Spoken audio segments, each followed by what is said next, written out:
శ్రీ గురుభ్యో నమః. హరి ఓం. అందరికీ నమస్కారం. సఘోషోధార్తరాష్ట్రాణం హృదయాన్ని వ్యదారయత్ నభస్య పృథివీం చైవ తుములోభ్యనునాదయన్. సహ అంటే ఆ అని అర్థం, ఘోష అంటే ధ్వని అని అర్థం, ధార్తరాష్ట్రాణం అంటే ధృతరాష్ట్రుని కుమారుల అని అర్థం, హృదయాన్ని అంటే హృదయములను అని, వ్యదారయత్ అంటే భేదించెను అని, సభచ అంటే ఆకాశమును అని, పృథివీం అంటే భూమిని అని, చ అంటే కూడా అని, ఏవ అంటే నిశ్చయముగా అని, తుములహ అంటే మిక్కిలి భీకరముగా అని, అభ్యనునాదయన్ అంటే ప్రతిధ్వనింపచేయుచు అని.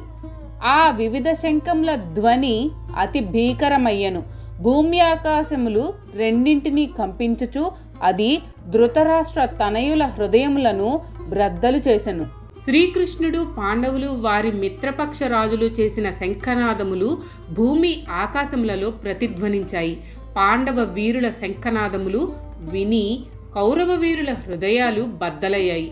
పాండవ వీరుల శంఖనాదాలే ఇంత భయంకరంగా ఉన్నాయి, ఇక వీరి యుద్ధం, అస్త్రశస్త్ర విన్యాసం ఎలా ఉంటుందో అని మనసులో గుబులు పడ్డారు కౌరవ వీరులు.